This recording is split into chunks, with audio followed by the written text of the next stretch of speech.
Okay, so in this movie review, I want to talk about the movie uh, Troy, and I want to talk specifically about the Trojan and what I think about them in comparison with the Macedonians, the ancient Bronze Age Greeks, and other people that join the Macedonians against the Trojan.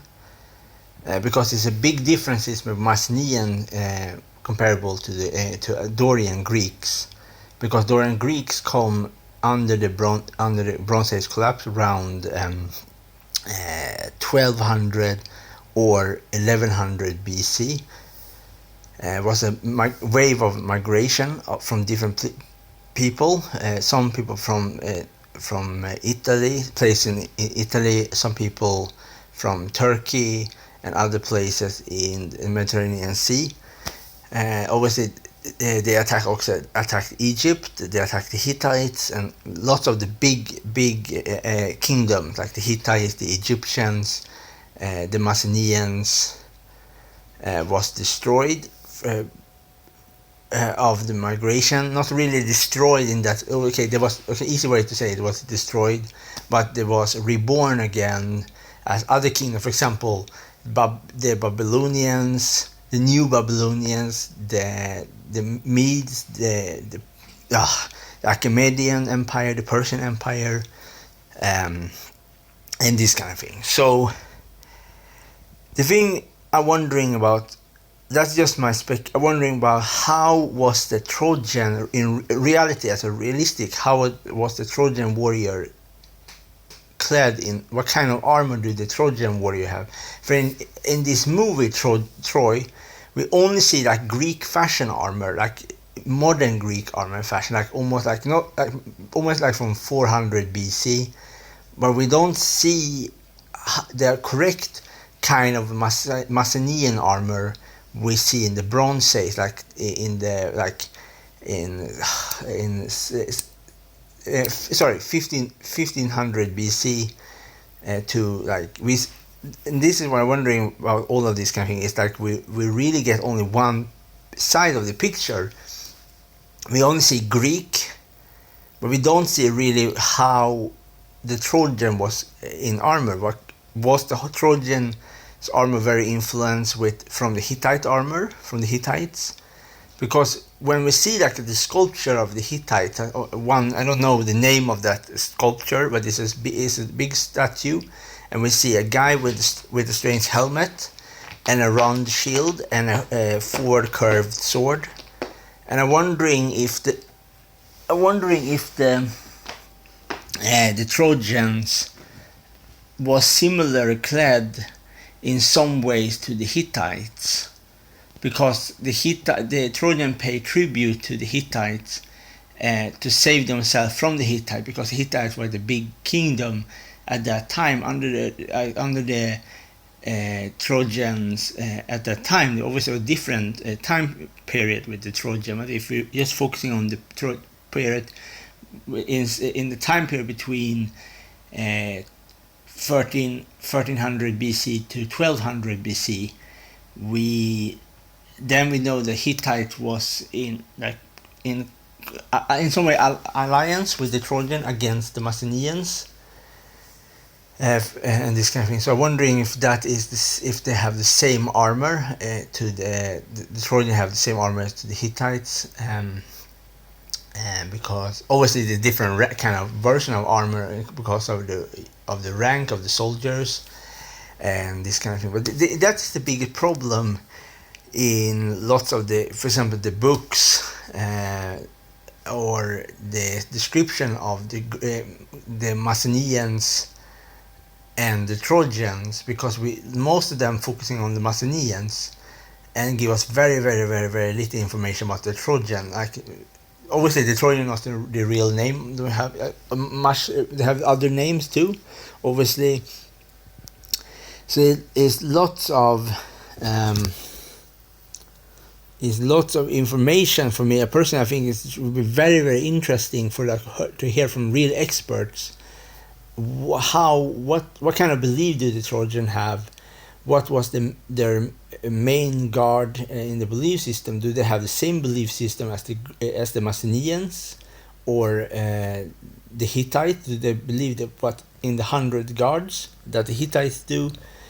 So for me personally, I'm absolutely not in any shape or form an expert of the Trojan or the Hittites or the Macedonians. I absolutely not. But for me, I think it's very interesting to learn about ancient people from history that is not as recognized in some ways as the other side. For example, as the Egyptian and the Nubians, the Kushites. We know obviously more about the Egyptian than we know about Kushite, and I don't want to go into the Kushite because I don't know anything. I know little about them, very, very, very, very little. But this video is to talk about the Trojan. So remember, everything I say right now is just my speculation. I do not have any proof if that is correct or not. I just say it's my speculation. And I know you should not speculate about history things. It's not good to do, really. But I hope that is okay, just that right now. So my speculation is that because of the connection with the Hittites, obviously lots of the time when you have a bigger kingdom over you, you are inspired from them. For example, as in India, like the Rajputs.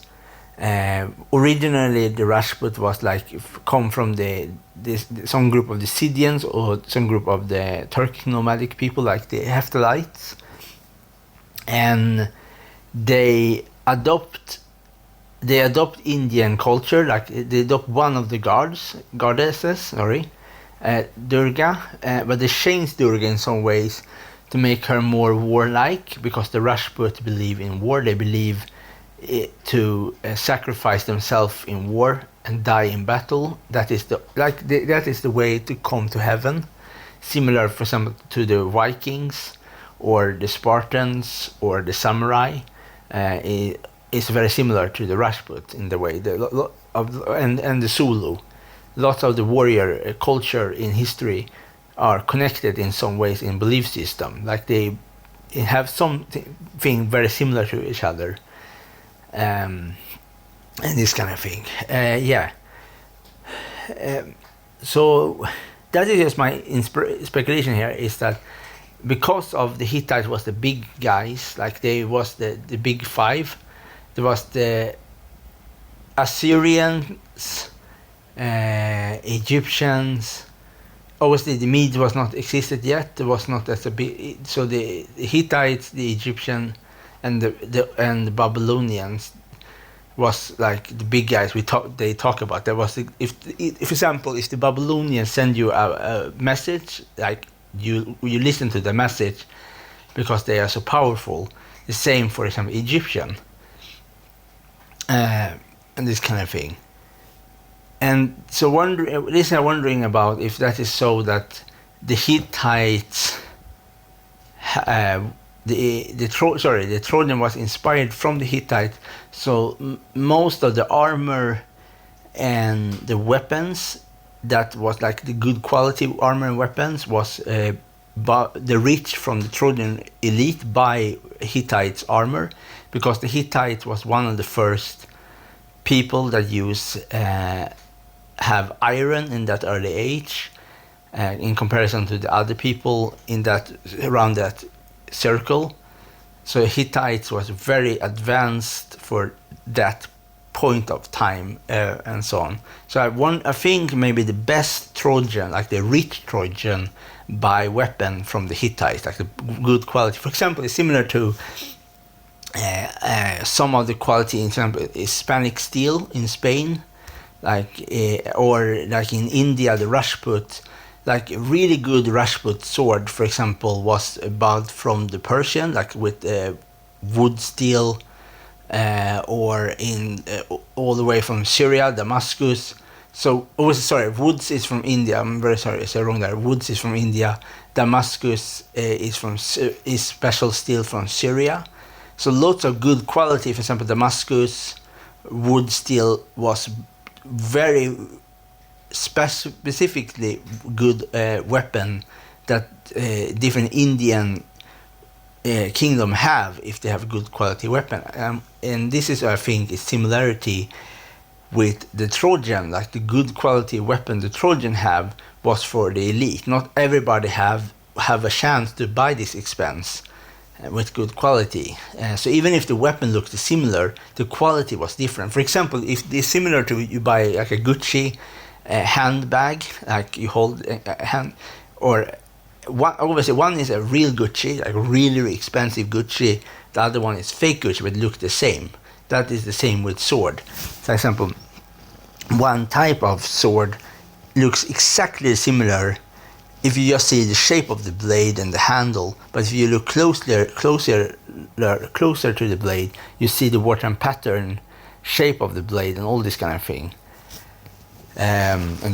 So yeah, this is just my speculation about the Trojan and the Hittite. That the Trojan was very much inspired from the Hittites, and the Hittite was the thing that protected the Trojan against invasion and this kind of thing. When the people that history called the Sea People come, the migration wave, lots of the kingdom fell. But also have to understand that most of the people was inside the Hittite kingdom was overthrown from inside because of dictatorship, because of how they were treated, the normal people. Like when we hear in history books, most of the time we hear about the noble people, like the rich people, like the kings and queen and generals.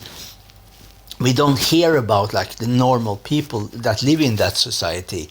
And so we think that everything was gold and diamond because we only hear about one side of the story. We only hear about, for example, the king of the Hittites and the queen.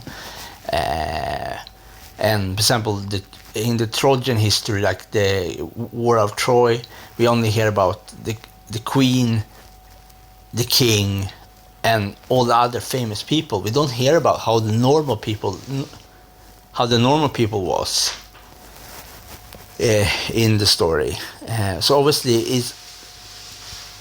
is very much. I think is very much but we absolutely know the information of the Macedonian armor, so we know that the Macedonian armor was specifically the war chariot armor, that the armor that used on the war chariot.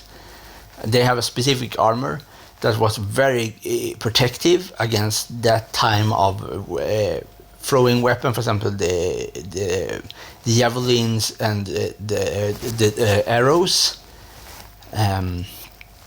It's very specific, very cool armor, but what not armor you use when you walk. You sit on the chariot and you use that kind of armor, and was lots of protection. Obviously charioteers in that time have lots of good armor to protect themselves, and some of them even have, like, for example, later on, like in the Greek, like the Seleucids have like a four horses chariots, and the Carthaginians use war elephant on chariot, and then they take away the chariot and use only the elephant.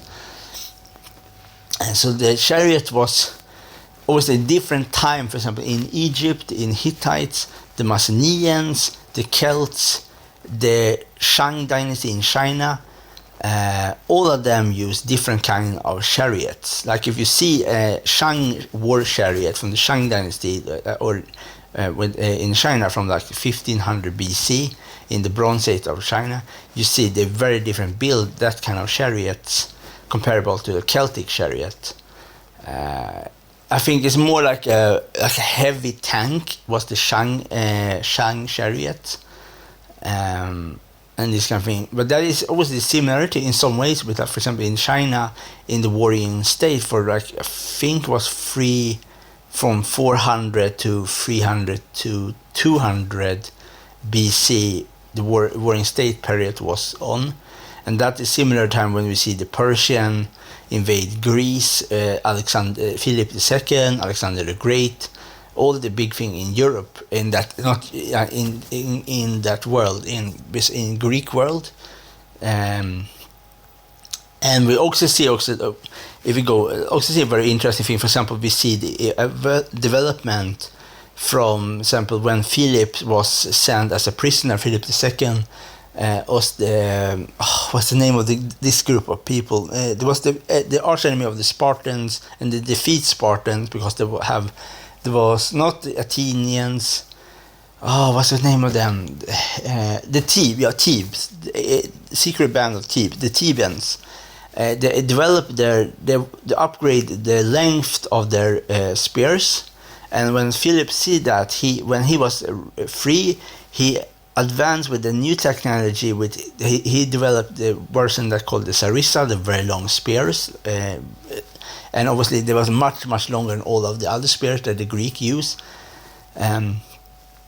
And he also used so we see a similarity with, for example, with Philip II and Alexander the Great, with, for example, the similarity with the other one in China, for example, the Shi Huangdi, the first emperor. When the first emperor, he developed a very long polearm weapons, and, for example, the dagger axe, or the war chariot and the crossbow. So you can see similarity with Shi Huangdi's army and Alexander or Philip's army. So it's very interesting when we see them. Like if you look at, for example, the dagger axe, it looks exactly like a version of a pole axe, because it's a dagger and a spear together. So it's a pole arm. So it's interesting, for example, in China in the Bronze Age or after the Bronze Age, under the Qing dynasty, the first dynasty first imperial dynasty in China that was created as a whole, as an empire. It's very interesting why the Chinese use pole axe weapons and crossbows. What was the reason? Well, it was because of to fight against the Xiongnu, because Xiongnu was a cavalry force, and to have a chance against the Xiongnu, they used pole axe to have longer reach to attack the horses and the people on the horse. Similar to the Philip II, he used the cavalry, and he used the sarissa. The cavalry was to protect the flanks of the sarissa, and this kind of thing. So it's I think it's very interesting to see the similarity from different culture from around the world, like you can see. And it's also interesting, for example, that the Chinese use very long swords, much earlier than some other culture. For example, then we see similarity with the Celtic culture, the Celtic longsword, like the Celtic in England or in France, we see a longsword, like the longsword, and same in China, we see a longsword.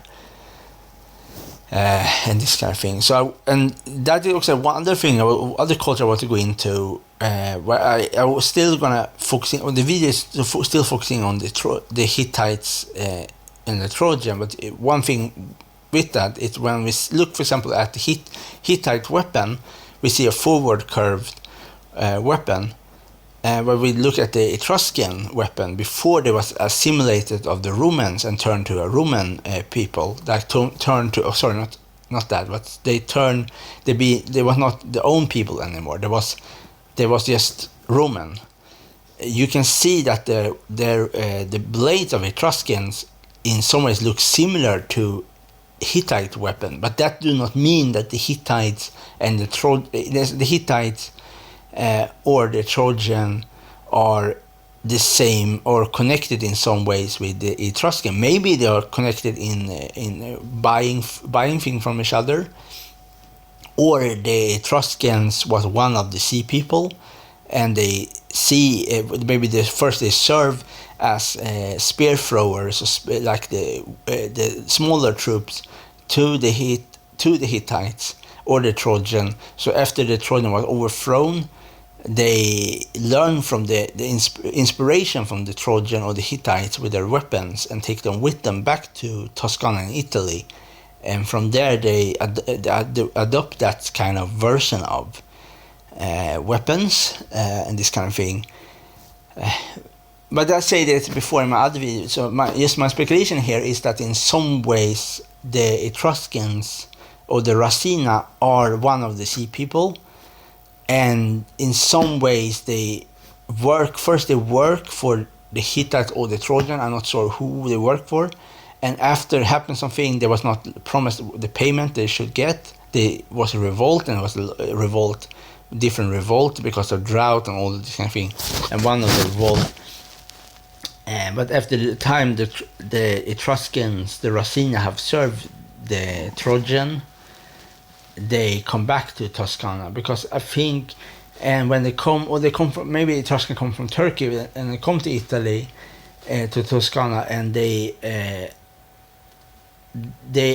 from the other people, like the Villanova culture was before the Etruscan, they maybe assimilate with that culture, with the Villanovas, so they adopt that part, and they also take with them part of their culture, because we see lots of, for example, Etruscan art. We can see lots of similarity with Hittite art, with Hittite and other culture from the Turkic places in Turkey,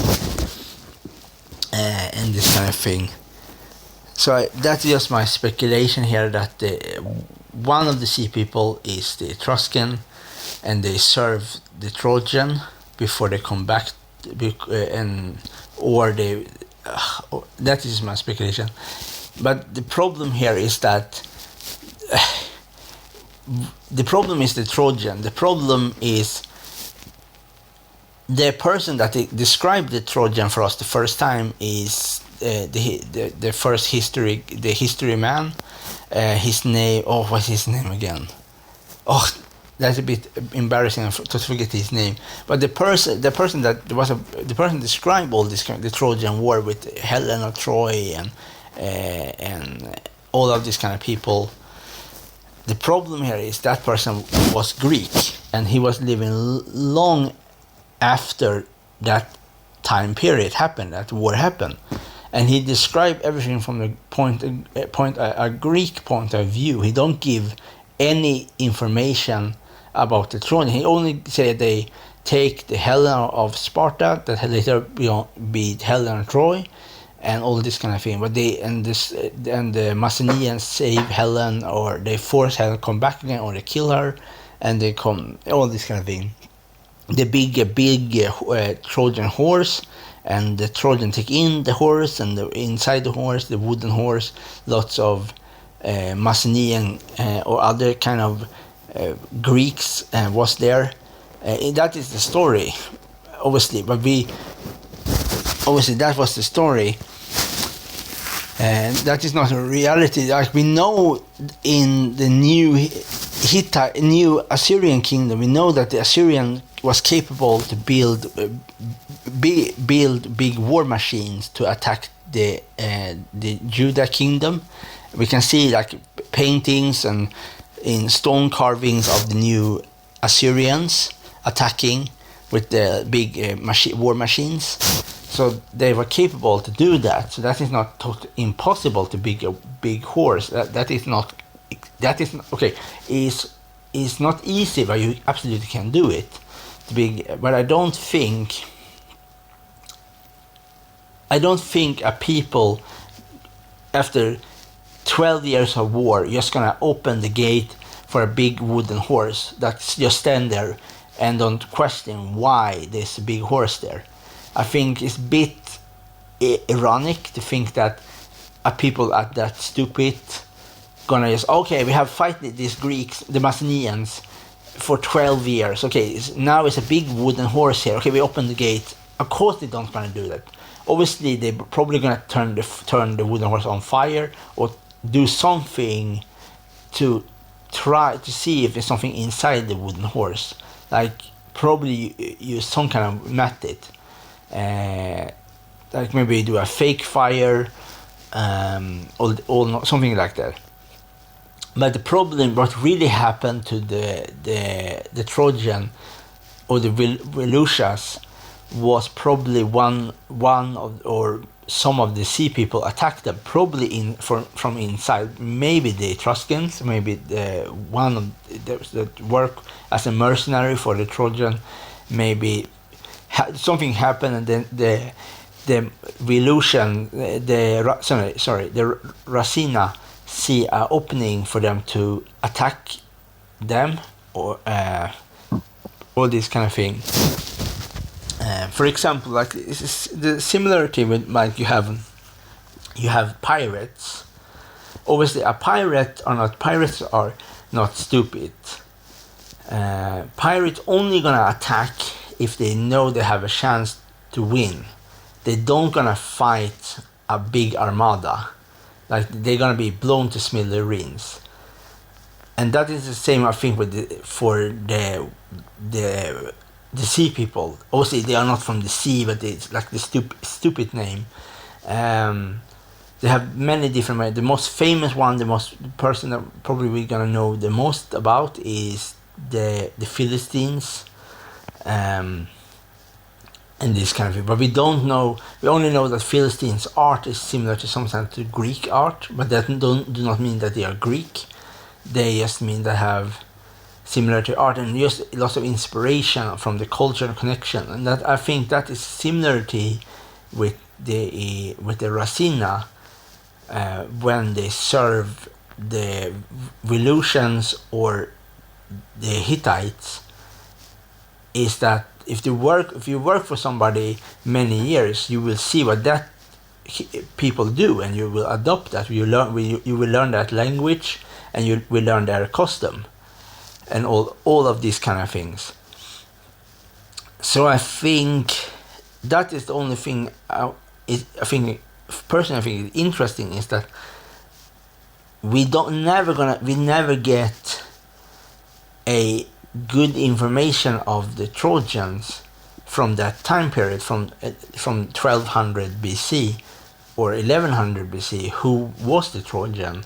What was the hierarchy system? What do they have, a king, or do they have some kind of a queen, or some kind of a priest kingdoms, priest rulehood, or this kind of thing? We only get information about the Greeks, and that I'm wondering, that is the biggest problem here. We only get one side of the story. We only get the mythology story. For example, the Trojan War. We don't get how the example. So that I really hope for in the future, that they're gonna find much more information of the Trojan from that time period. For example, their armor, their weapon, their belief system, their hierarchy system, all this kind of thing. How do they have similar system as the Hittites? Because the Hittites was they pay tribute to the Hittites. Was the language similar to the Hittites? Was they totally different from the Macedonians? Do their guard had a different guard from the, and this kind of thing? Was they more like a Turkic people, the Trojans, or was there some other kind of people? We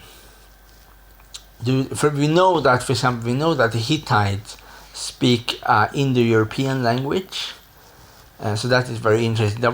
So the Hittites come from other places, so the Hittites was the only group in that time. The Hittites were special, for all of the other kingdom around the Hittites do not speak Indo-European language. So the possibility from the Hittites, the origin of the Hittites, was maybe from places like in Iran or some part in India. But the problem here is that they cannot be India. For we know